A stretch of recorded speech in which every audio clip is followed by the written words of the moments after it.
Hello and welcome to a special episode. The death of George Floyd by the hands of the police in the United States has started an international movement of anti-racist solidarity and Black Lives Matter manifestations. For the 9th of June of this year, different activists and collectives in the Dominican Republic which focus on anti-racist activism organized an event in solidarity with the Black Lives Matter movement, which included flowers offering in memory of George Floyd. This was, to this day, the only Black Lives Matter mobilization in the Dominican Republic.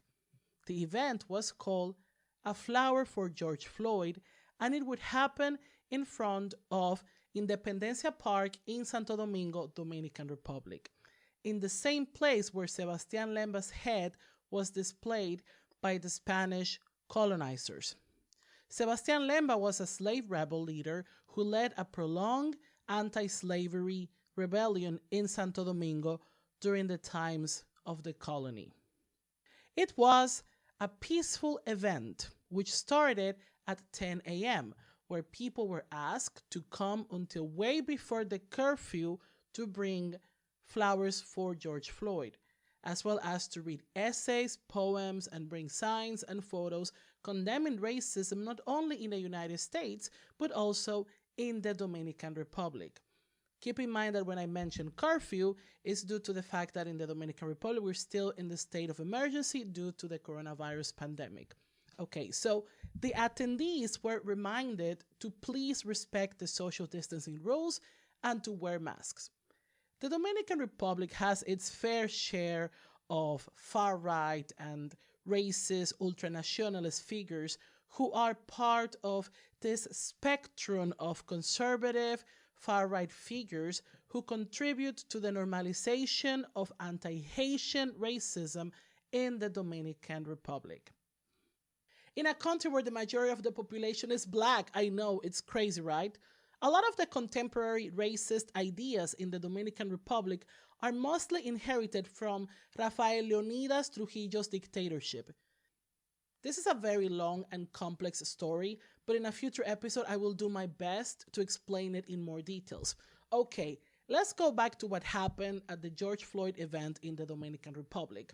Be ready because this will be a very wild ride.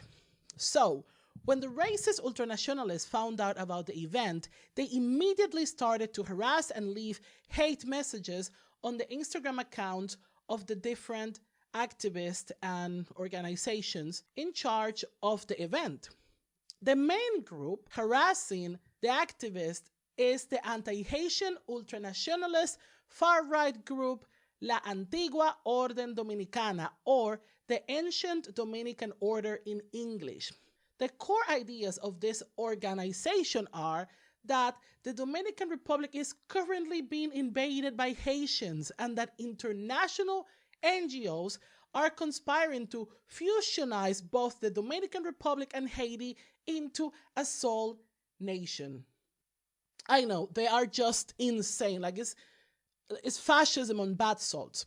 I couldn't find out how many members they officially have, but they seem to have a fair following in social media. On Facebook, for example, they have almost 30,000 followers. And on one of their many Instagram accounts, they have, to the date of this episode, 3,000 followers. They openly target Dominican and Haitian anti-racist activists on their social media, regardless of the content those anti-racist activists post. It's really, really, really insane. So when the Ancient Dominican Order found out about the event organized in memory of George Floyd, they just went insane. They went really, really crazy. One of the members of this organization, Samwell Mendez, recorded himself saying that this event will not happen. He threatened activists with a bloodbath if the manifestation happened, even mentioning some of the activists by their names and asking the Dominican police and even the Dominican army to stop, quote unquote, those savages from doing this anti-racist manifestation in solidarity with Black Lives Matter. Samwell Mendez refers to himself as doctor, but according to his Facebook feed, he's closer to a snake venom seller, promising people that he can cure cancer with some sort of like infrared technology. No comments. It also seems like he tried to run as deputy or is running as deputy for a small Dominican party. And surprisingly, he's been to a few popular Dominican TV shows in the past 3 years. Even recently, he was a guest in a Dominican TV show talking about alternative medicine and a few lies about COVID-19, 5G towers, and cancer. But why am I talking about the background of this particular character and not the rest of the group? To illustrate a very important point. Okay, so the anti-racist activists tried to bring attention to the Dominican authorities and the press about the threats they were receiving, including denouncing Samwell Mendez publicly.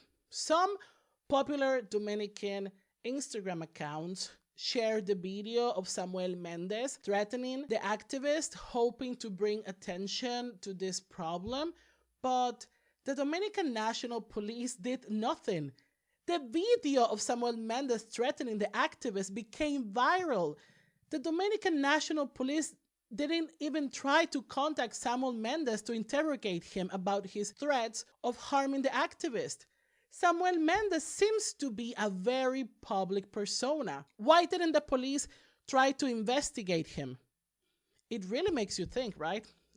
So, the ancient Dominican order considered the event in solidarity with George Floyd a provocation and an affront to the Dominican sovereignty, referring to the peaceful anti-racist activists as terrorists.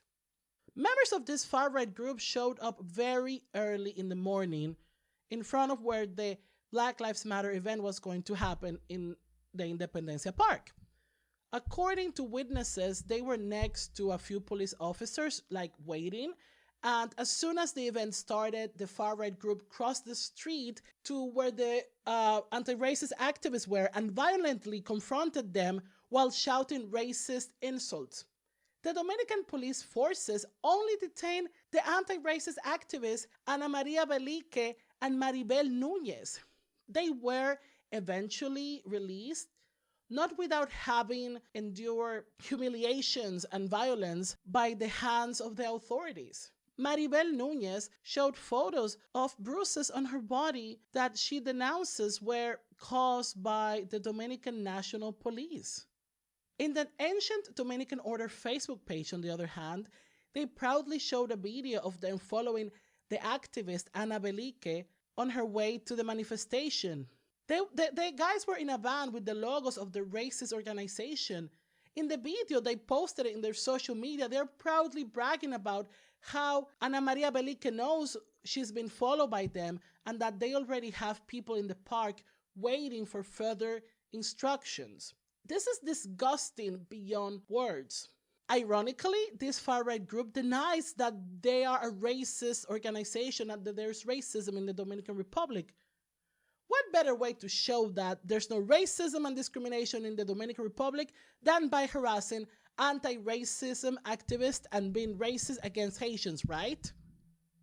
But sadly, this is not the only incident. What I'm reading next are the words of the Dominican activist Chica Mecanica, who wrote this and posted it on her Instagram account.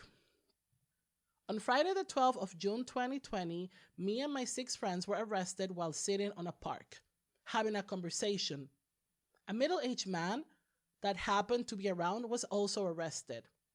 With a menacing tone, we were commanded to leave. They violently grabbed my friends by the arms, put us in the back of one of their trucks, took our phones, camera, and audio recorded, drove us to the police intelligence department headquarters, the Intel in Spanish, took pictures and videos of us as well as our personal info like our home addresses and only let us go when someone came to pick us up. We are now on a list. Some days ago, friends of mine called for an anti-racist protest on Columbus Park from 2 to 4 p.m.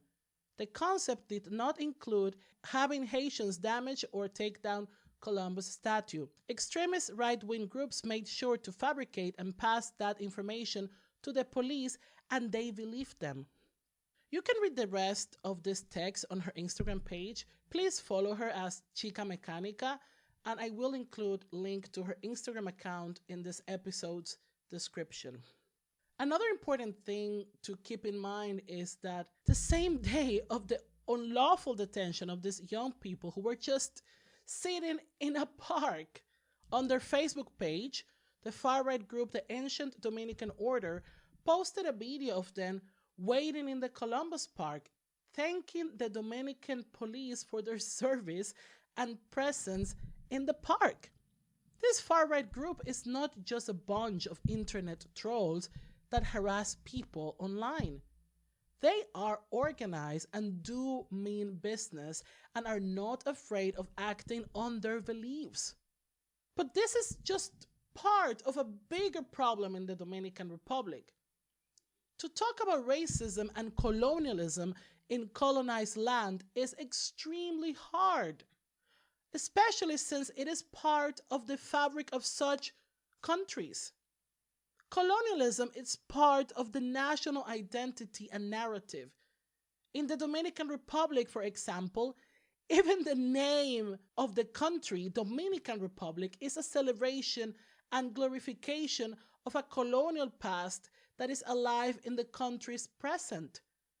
Colonialism is everywhere in the Dominican Republic. It is in the air, in the institutions, the monuments, and the names of the cities. It is in our DNA, names, and skin. It is even in our values.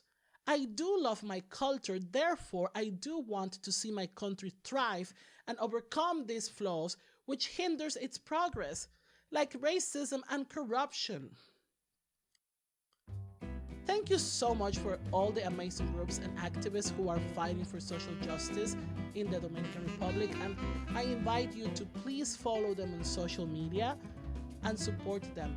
I want to thank them for allowing me to use the content they share on their respective social media accounts in order for me to make this episode.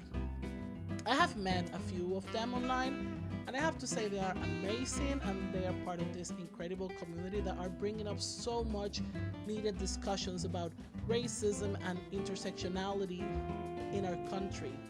Most of them post information in English, but if they do post information in Spanish, please try to use Google Translate so you can find out what's going on.